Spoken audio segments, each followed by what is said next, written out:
C'est reparti pour Amphibia. Ouais. Certaines personnes m'ont dit en commentaire, pourquoi tu t'infliges ça? Parce que bon, c'est clair et net, maintenant, j'espère que c'est compris pour vous, c'est pas une série que je prends plaisir à suivre globalement, hein, vraiment pas. Le truc, c'est que c'est clair et net que si ça avait été n'importe quel autre studio, j'aurais arrêté.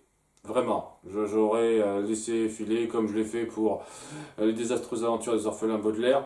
En dépit du fait que oui, cette série est quand même mieux.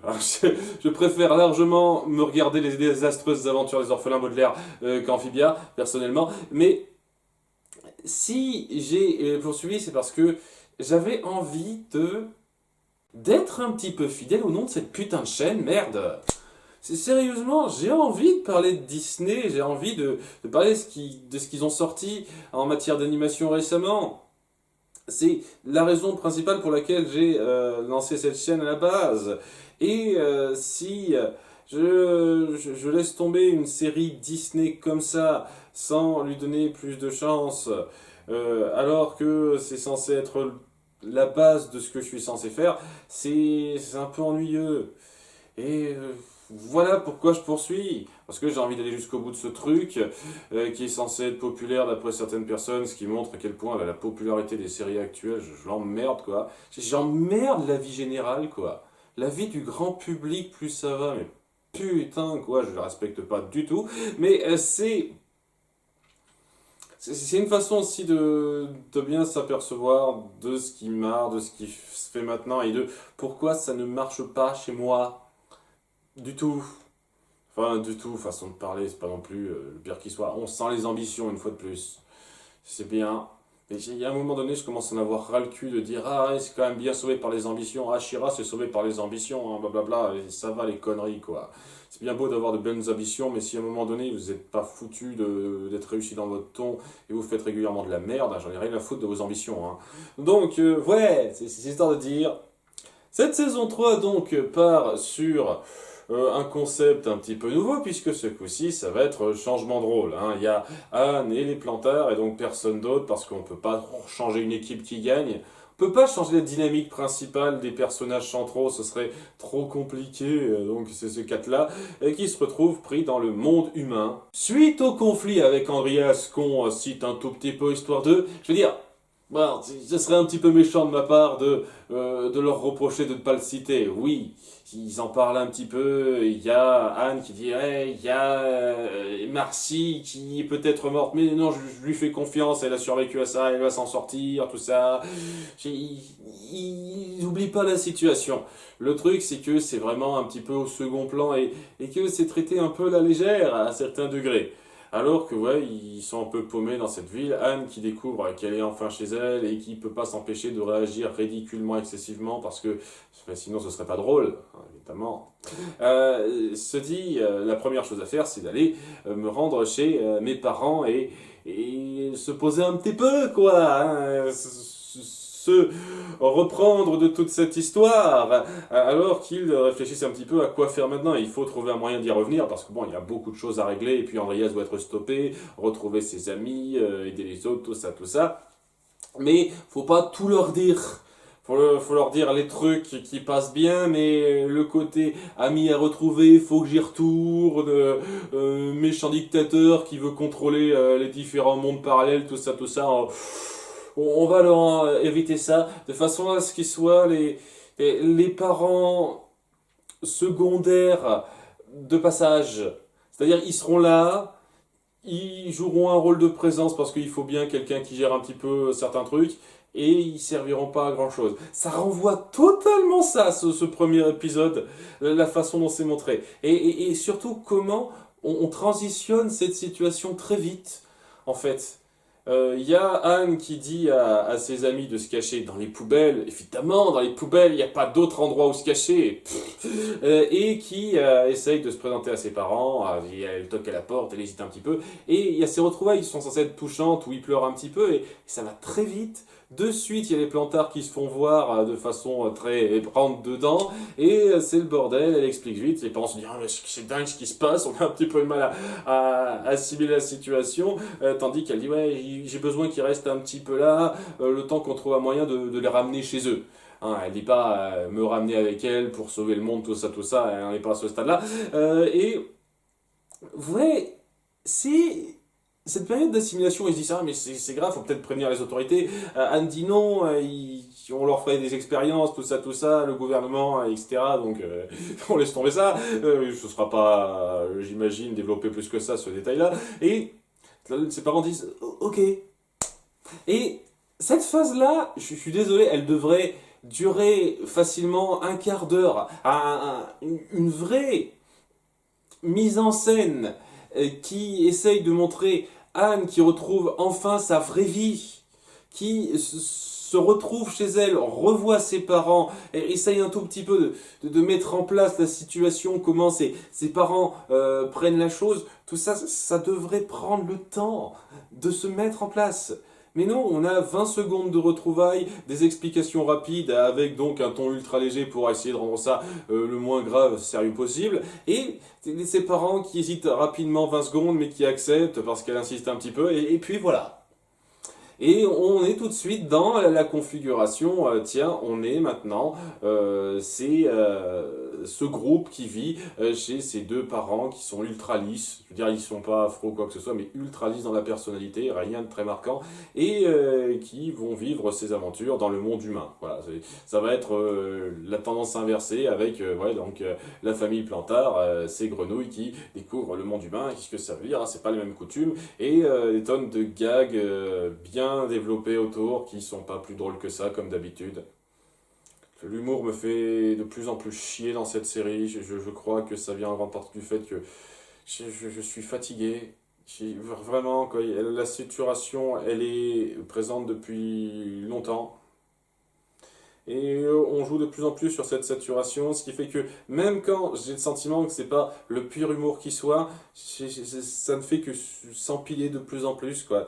Espèce de grosse montagne dans ma tête de merde qui a débordé depuis des lustres, mais sur laquelle on en rajoute de plus en plus. Et je peux vous dire, même si c'est pas de la qualité la plus affreuse qui soit, ça me voilà, c'est ça à ce niveau. Hein. Donc oui, avec Spray qui découvre les micro-ondes, qui fait n'importe quoi avec. Polly qui est de plus en plus chiante, sérieusement. Au début, elle s'inquiète un peu pour Frobo, mais très vite, elle dit «Oh, j'ai des jambes!»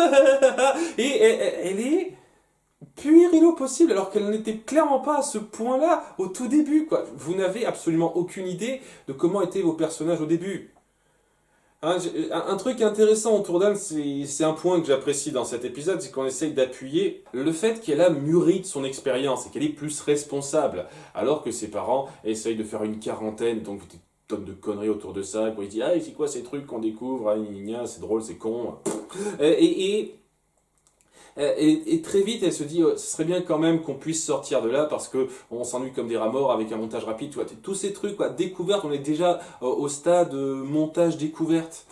C'est quand même dingue, quoi. On découvre une toute nouvelle situation, on fait du montage dynamique, gag, comme ça. C'est la première chose que vous voulez vraiment faire en détail dans cet épisode. Bref, il y a Anne qui dit à ses parents, s'il vous plaît, laissez-nous sortir, je vais les déguiser de façon ultra reconnaissable, mais les gens sont cons et miros, donc ils feront pas gaffe, bien sûr. Et laissez-nous sortir un petit peu. Au supermarché, vous allez faire les courses au petit marché du coin, on vous suit s'il vous plaît. Alors que ses parents commencent à se rendre compte, c'est bizarre, d'habitude elle voulait pas trop nous suivre au marché, elle était du genre, j'aime pas la responsabilité. Appuyer de façon rentre dedans aussi, parce que voilà, dès lors qu'il y a moyen de niquer la subtilité, ça n'hésite pas. C'est très intéressant dans l'idée. Et c'est un épisode, une trame qui aurait pu se mettre en place dans un demi-épisode, dans un épisode de 10 minutes après coup, pas dans un épisode où c'est vraiment, on redécouvre le monde, quoi. Bon, on est à nouveau chez nous, Punaise, ça devrait être une totale assimilation. Notre fille est revenue. Punaise, c'est incroyable. C'est incroyable. Je suis de retour chez moi. Il y a tellement de choses que je dois mettre en place, tellement de trucs qui me viennent en tête. Tout de suite, on met en place le fait, ah, on s'ennuie à rester chez nous. On veut s'amuser dehors. C'est ça la première chose sur laquelle vous voulez vous développer. C'est naze. La première chose que vous devriez vous dire, mais c'est quoi les pistes à trouver pour peut-être retrouver chez nous? Punaise, je revois ma mère que j'ai plus vue depuis des mois. On a du mal à se faire à cette idée-là, quoi. Ma fille de retour, enfin, cette espèce de manque, cette espèce d'absence pendant 5 mois inexpliquée, parce que voilà, elle a disparu, on sait pas pourquoi, hein, c'est le truc, quoi. Ce truc, ça devrait être une sorte de célébration, en même temps une sorte d'assimilation forte du truc, et tout de suite on nous balance une mini-intrigue à la con que vous auriez pu balancer à n'importe quel moment après coup dans votre quotidien qu'on aura, je suis sûr, bien poussé de situations dans le monde réel. Je trouve que c'est un peu naze, quoi. Alors oui, le fait que on veuille appuyer que Anne, ce coup-ci, comprend un peu mieux le sens des responsabilités, c'est mieux gérer certaines choses, c'est comment gérer certaines crises grâce à l'expérience qu'elle a accumulée, c'est cool. Et le fait que ses parents se rendent compte du fait que voilà, elle est plus aussi tête en l'air, je fais ce que je veux qu'avant, j'ai conscience des choses importantes, c'est cool aussi. Mais c'est montré de façon très décontracte sur une situation qui devrait pas commencer comme ça. 20 secondes. 20 secondes. Les retrouvailles entre Anne et ses parents durent à peine 20 secondes. Ils ont leur petite larmichette, ils s'embrassent, et tout d'un coup on part dans les délires, les explications, et... C'est comme ça que vous gérez votre rythme. Je le dis clairement, on dit toujours t'insultes les gens, alors que très souvent j'insulte le matériel, mais c'est clair et net. Le problème, c'est les scénaristes qui ne veulent pas raconter quelque chose de sérieux sur un temps soit peu notable. Il faut que ce soit des délires. Délire, délire, délire. Et dès lors qu'on se penche sur l'histoire, on n'a plus le temps, donc on file ça trop vite. C'était le cas avec la fin de la saison 2, où tout allait beaucoup, beaucoup trop vite. C'est... Au-delà de mon problème avec l'humour, qui, je suis sûr, est très subjectif, donc si ça se trouve, vous avez trouvé ça super beau, super drôle, si ça vous fait plaisir, tant mieux. Au-delà de ça, vous ne pourrez pas une seule seconde me rétorquer que le rythme est bien foutu. Si on essaye d'oublier que c'est censé être l'épisode d'intro, c'est tout un grand truc à assimiler, et qu'on voit juste ça comme ça, j'avoue que l'idée elle est bien. Montrer l'évolution d'Anne par rapport au fait qu'elle sait maintenant mieux comprendre les responsabilités de la vraie vie, enfin de la vie humaine après tout ce qu'elle a vécu à Amphibia. C'est cool, lorsqu'on appuie ça, j'aime bien. Ses parents qui sont impressionnés, qui se disent c'est plus trop la fille qu'on connaissait avant, tout ça c'est cool. Ça n'aurait pas dû être la première chose que vous montrez.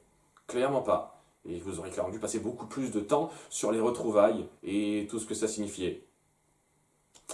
Sinon, il y a un truc que j'ai pas pointé, ce qui est quand même un petit peu important, puisque ça mettra en scène un fil rouge, qui je suis sûr sera pas si génial que ça, mais ouais, ça passe. C'est qu'Andreas a la possibilité de créer des portails comme il veut, lui, puisqu'il a toujours la boîte, et il peut créer un portail sur le monde humain, parce qu'il sait retracer ça. Ok, non, très bien, pourquoi pas. Avec donc un assassin qu'il envoie, un robot assassin qu'il envoie pour se charger d'Anne, qui parodie un petit peu Terminator, ça se sent un petit peu sur les bords, avec cette espèce de faculté... de caméléon, et ouais, quoi, il les attaque lorsqu'ils se rendent donc au marché, et qu'ils découvrent les nouilles. Là aussi ça devrait être un truc tout con, mais c'est surtout les plantards qui découvrent les nouilles en disant oh c'est bon, en faisant des parallèles avec les insectes, tout ça, alors que ça devrait être, quitte à faire de l'humour, on devrait aussi montrer Anne qui redécouvre enfin les nouilles après 5 mois sans en avoir bouffé, par exemple. Non. Bon, bizarre, quoi. Bon, détail. Bref, alors qu'il découvre un petit peu ce magasin en faisant les cons, bien entendu, et en devant logiquement se faire repérer, mais une fois de plus, les gens sont miro, font pas gaffe. Il y a ce robot qui les attaque, et Anne et compagnie essayent vraiment de garder leurs parents totalement dans le noir en disant non, on peut pas les laisser savoir qu'ils nous attaquent, donc on essaye de se défendre pour pas les inquiéter, en essayant de trouver des combines, tout ça, alors que au bout du compte, il avait qu'à tirer le robot ailleurs dès le début et ça serait pareil. Mais ça, pas grave, on voit un peu l'idée. Le fait qu'Andrea reste une menace, qui a la possibilité de le renvoyer qui veut à n'importe quel moment, ce qui est quand même assez grave, hein, assez fort, et qui ont cette expérience de savoir se défendre et d'essayer un petit peu de garder ça, quoi. De se rendre compte que il y a un certain secret à garder. J'aime bien cette idée. Mais étant donné que vraiment on veut essayer de garder les parents dans le noir et que c'est géré de façon un peu légère à cet égard-là, ça se sent vraiment que ça va être vraiment des parents secondaires, quoi. Des figures qui auront peut-être leur petite scène de temps en temps, mais qui joueront pas un rôle particulièrement notable dans une quelconque résolution.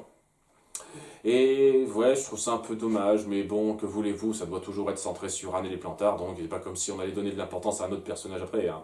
Vraiment pas, hein. En tout cas, ouais, ils se battent un petit peu, ils se cachent dans le coin frais, je sais plus exactement qu'on appelle ça sur le coup, où bien entendu on essaye un tout petit peu de faire de la continuité sans aller jusqu'au bout, puisque étant donné qu'il fait froid, là dans la chambre froide, voilà, il y a les Plantards donc qui sont congelés direct. C'est logique, c'est en lien avec un épisode qu'on avait vu avant, seulement voilà, ils sont congelés en étant encore conscients. Et c'est pas logique parce que les autres cas, ils étaient congelés sans être conscients. Donc c'est pas 100% d'accord avec l'épisode où on a montré ça de la saison 2 d'Amphibia. C'est le petit détail. C'est pas grave, c'est déjà bien de faire ce petit début d'effort de continuité. Ça aurait été cool d'aller jusqu'au bout, surtout que ça rime à rien. Parce qu'au bout du compte, oui, ça amènera à ce que le robot les ait à sa merci. Et Anne, qui savait plus trop comment récupérer ses pouvoirs qu'elle a découvert à la fin de la saison 2, elle dit ah non, tu ne fais pas de mal à mes amis. Et donc voilà, elle les reprend pour détruire partiellement le robot, de façon à ce qu'il puisse revenir à être une menace régulière, et je trouve que c'est un petit peu dommage. Je pense que vous auriez pu faire un peu plus intéressant en faisant en sorte qu'Andreas envoie régulièrement des menaces différentes. Ça aurait rendu la chose un petit peu plus un peu plus notable. Surtout que là, oui, ben, le robot, il va partir, il se répare, il prévoit de réattaquer plus tard, blablabla. Mais ça changerait au fait qu'Andreas, il n'aura pas les résultats tout de suite. Étant donné que oui, le temps se passe à peu près à la même allure d'un côté que de l'autre. Donc très vite, Andreas se dira mais qu'est-ce qu'il fait? Et il devrait envoyer autre chose. Mais il va pas le faire. Donc il se dira oui, le robot il est toujours là, il fait son boulot, même si ça, il lui faut 3 mois. C'est un truc comme ça, semble-t-il. C'est pour ça que je pense que ça aurait été plus ingénieux de faire en sorte qu'il envoie régulièrement des menaces différentes. Mais bon, c'est pas grave, c'est pas grave. Et puis le robot est plutôt cool dans son design, j'avoue. Sorte de robot Terminator qui passe bien. Voilà. Donc ça pose des choses intéressantes et je pense que j'aurais pu sincèrement, franchement apprécier cet épisode si on avait su jouer sur le fait que c'est une toute nouvelle découverte. Les bases sont posées trop vite et on essaye trop vite de poser directement ce cadre où on s'y habitue direct. Genre ils vivent chez nous, très bien, on fait avec. Très vite, hein, ils se disent ah c'est bizarre mais ok, ils vivent chez nous, on fait avec. C'est ça, hein, c'est vraiment ça. Les parents d'Anne, ils assimilent tout trop vite. Et je trouve ça. Je trouve que c'est une grosse occasion manquée. Et ouais, j'ose espérer que vous ne vous centrerez pas que sur des délires à la con dans le monde humain, parce que ça a l'air parti pour être un peu ça, et que de temps en temps, vous mettrez un petit peu en avant le fait qu'Anne recherche un petit peu un moyen de revenir, la signification de certains trucs. Parce que là, on l'a vu faire une petite recherche internet rapide sans que ça aille plus loin, et elle va faire autre chose de plus, je sais pas, j'ai des doutes. Et sinon, ouais, tant qu'à faire, il y a beaucoup de choses à dire dans cet épisode d'intro. L'idée que ce soit une espèce de super guerrier, j'ai du mal pour l'instant. Je dis pas une seule seconde que c'est affreux ou mal fichu ou quoi que ce soit. C'est sur le concept, je trouve que ça ôte un petit peu de force à ce qu'elle a mis en place, à l'évolution du personnage. Au-delà de certains délires où elle pouvait faire des tonnes de trucs de nulle part, c'était surtout pour l'effet gag débile selon les circonstances de l'épisode. Ça a toujours été, je trouve, la force du personnage de savoir se débrouiller avec les moyens qu'on lui donnait en fait. En étant un peu une héroïne qui est agile, mais sans avoir des méga pouvoirs qui lui sortent d'une boîte magique, littéralement. Et là, maintenant qu'elle a accès à des pouvoirs magiques qui lui sortent d'une boîte magique, et elle va être pétée dans les combats et pas autant donner l'impression que ses luttes, ses combats seront aussi acharnés et méritoires qu'ils le pourraient. C'est un peu cette impression que ça me donne. C'est pour ça que je suis pas ultra chaud à cette idée, et avec l'idée aussi que ça puisse arriver à Sacha et Marcy.